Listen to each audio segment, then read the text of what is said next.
नमस्कार, ITI एजुटेक में आपका स्वागत है।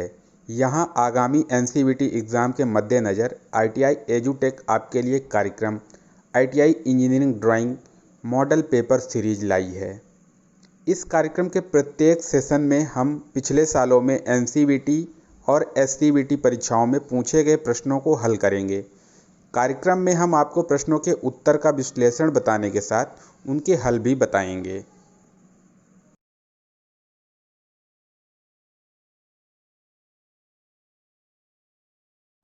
आज का हमारा टॉपिक है ड्राइंग इंस्ट्रूमेंट, ड्राइंग उपकरण। तो पहला क्वेश्चन है, BIS से आप क्या समझते हैं? पहला ऑप्शन है ब्यूरो ऑफ इंडियन स्टैंडर्ड, दूसरा ऑप्शन है ब्यूरो ऑफ इंडियन सिस्टम, तीसरा ऑप्शन है ब्यूरो ऑफ इंडियन इंस्ट्रूमेंट, चौथा ऑप्शन है इनमें से कोई नहीं। तो जो हमारा सही आंसर है वह है BIS का मतलब ब्यूरो ऑफ इंडियन स्टैंडर्ड होता है। तो पहला ऑप्शन हमारा सही है, bureau of Indian standard. Next question है हमारा, शीर्षक ब्लॉक में दर्शाया जाता है। ड्राइंग शीट के शीर्षक ब्लॉक में क्या दर्शाया जाता है? पहला ऑप्शन है कंपनी का नाम, दूसरा ऑप्शन है ड्राइंग का शीर्षक, तीसरा ऑप्शन है ड्राइंग का पैमाना, चौथा ऑप्शन है उपरोक्त सभी।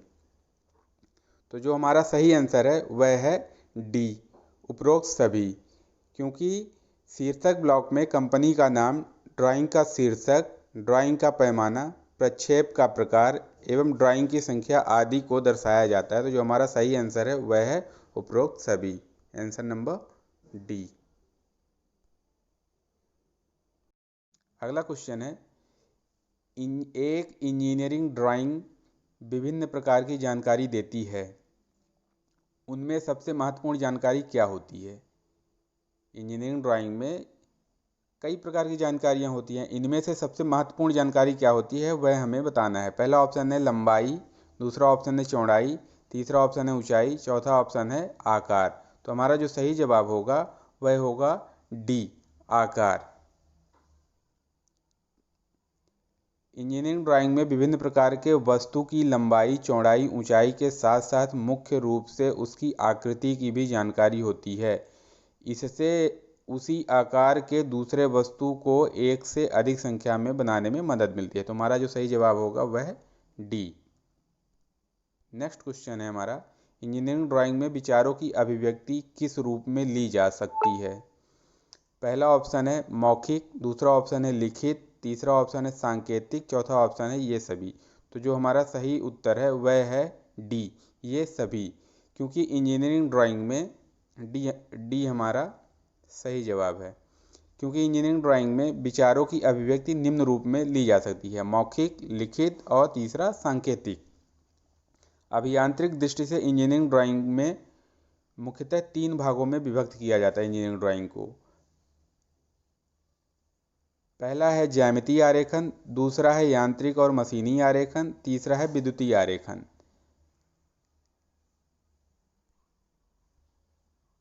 अगला क्वेश्चन है हमारा, इंजीनियर या ड्राफ्टमैन अपने विचारों को कारीगरों तक पहुंचाने के लिए किन माध्यमों को अपनाता है?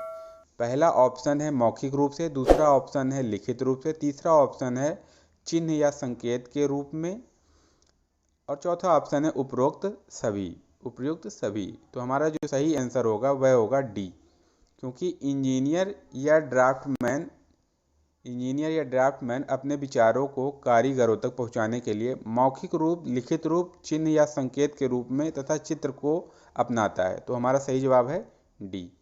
अगला क्वेश्चन है हमारा, तकनीकी ड्राइंग्स के लिए सामान्यतः किस तरह के कागज पेपर का प्रयोग किया जाता है? पहला ऑप्शन है कार्टेज पेपर, दूसरा ऑप्शन है ट्रेसिंग पेपर, तीसरा ऑप्शन है उपयुक्त दोनों, चौथा ऑप्शन है इनमें से कोई नहीं। तो जो हमारा सही जवाब होगा वह होगा आंसर सी, उपरोक्त दोनों। हमारा जो सही जवाब है वह है उपरोक्त दोनों। इसमें कार्टेज पेपर और ट्रेसिंग पेपर दोनों का प्रयोग किया जाता है। तो आंसर है हमारा सी। क्यों है? तकनीकी ड्राइंग में सामान्यतः निम्न प्रकार के कागज बनाए जाते हैं, ये प्रायः वजन के आधार पर मापे जाते हैं। कागज को वजन के आधार पर मापा जाता है, जिन्हें ग्राम प्रति वर्ग मीटर जीएसएम के नाम से जाना जाता है। पहला है कार्टेज पेपर। यह पेंसिल ड्राइंग्स के लिए उत्तम गुणवत्ता वाला होता है। इसका वजन प्रायः 90 जीएसएम होता है। यह एस्पार्टो घास से बनाया जाता है। कौन सी घास से बनता है? एस्पार्टो घास। दूसरा है हमारा ट्रेसिंग पेपर। प्राकृतिक ट्रेसिंग पेपर उच्च गुणवत्ता वाली ट्रेसिंग सामग्री होती है जिसे 25 मीटर के रोल में क्रय किया जा सकता है। सामान्यतः इसका वजन 38 जीएसएम से 63 जीएसएम तक होता है और इसका प्रयोग सामान्यतः प्रायः तकनीकी ड्राइंग्स की ट्रेसिंग के लिए किया जाता है। अगला क्वेश्चन है हमारा, the ratio between two adjacent side of A drawing sheet is. एक ड्राइंग शीट के दो समीपस्थ पार्श्वों के बीच का अनुपात। समीपस्थ पार्श्व का मतलब क्या होता है? दो समीप की जो भुजाएं होती हैं उनमें क्या अनुपात होता है? तो जो हमारा सही जवाब है वह होगा आंसर ए। आंसर ए हमारा सही जवाब होगा, क्योंकि जो पास समीपस्थ भुजाएं होती हैं उनका अनुपात होता है 1:√2। 1:√2, 1:√2 हमारा सही जवाब होगा। अगला क्वेश्चन है हमारा, parallel lines can be drawn with the help of. समांतर रेखाओं का आरेखन किसकी मदद से किया जा सकता है? पहला ऑप्शन है टी स्क्वायर, दूसरा ऑप्शन है मिनी ड्राफ्टर, तीसरा ऑप्शन है पेयर ऑफ सेट स्क्वायर, चौथा ऑप्शन है ऑल ऑफ दीज, इनमें से सभी। तो हमारा जो सही जवाब होगा वह होगा डी, ऑल ऑफ दीज। समांतर रेखाओं को खींचने में टी स्क्वायर, मिनी ड्राफ्टर और सेट स्क्वायर के जोड़े सभी उपयोगी होते हैं। अगला क्वेश्चन है हमारा, मुक्त हस्त चित्रण में उपयोग किया जाता है। पहला ऑप्शन है मिनी ड्राफ्टर, दूसरा ऑप्शन है मापनी, तीसरा ऑप्शन है प्रोटेक्टर चांदा और चौथा ऑप्शन है इनमें से कोई नहीं। तो जो हमारा सही जवाब होगा डी, इनमें से कोई नहीं। मुक्त हस्त चित्रण, क्योंकि मुक्त हस्त चित्रण जो होता है वह ड्राइंग है, मुक्त हस्त चित्रण, जिसमें किसी भी वस्तु के भाग एवं लंबाइयाँ आँखों से परखी जाती हैं। केवल आँखों से उसको परखा जाता है, अंदाज़ा लगाया जाता है और ये सभी रेखाएं बिना किसी ड्राइंग उपकरण की सहायता से खींची जाती हैं। केवल पेंसिल, रबर और कागज़ का ही प्रयोग किया जाता है। मुक्त हस्त चित्रण में केवल पेंसिल, रबर और कागज़ का ही प्रयोग किया जाता है। अगला क्वेश्चन है हमारा, शीर्षक खंड टाइटल ब्लॉक ड्राइंग शीट पर कहाँ बनाया जाता है? पहला ऑप्शन है नीचे बाईं तरफ, दूसरा ऑप्शन है ऊपर बाईं तरफ, तीसरा ऑप्शन है ऊपर दाईं तरफ, चौथा ऑप्शन है नीचे दाईं तरफ। तो जो हमारा सही जवाब होगा वह होगा डी, नीचे की दाईं तरफ। जो टाइटल ब्लॉक होता है ड्राइंग शीट में नीचे की तरफ दाईं ओर बनाया जाता है। 185 mm × 65 mm माप के शीर्षक खंड पर संस्थान का नाम, ड्राइंग की संख्या, ड्राइंग बनाने वाले का नाम, प्रक्षेप का प्रकार, ड्राइंग के शीर्षक इत्यादि का विवरण किया जाता है।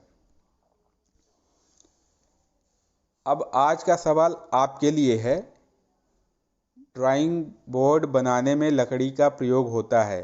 पहला ऑप्शन है गांठ वाली लकड़ी, दूसरा ऑप्शन है ठोस लकड़ी, तीसरा ऑप्शन है नर्म लकड़ी, चौथा ऑप्शन है कोई भी नहीं। तो अपने जवाब आप कमेंट बॉक्स में लिखें। आशा है यह वीडियो आपको पसंद आई होगी, तो इसे लाइक करें तथा अपने दोस्तों के साथ शेयर करें। साथ ही चैनल को सब्सक्राइब करें तथा बेल आइकन को दबाना ना भूलें, जिससे कि नई वीडियो की नोटिफिकेशन आपको मिलती रहे। Thank you.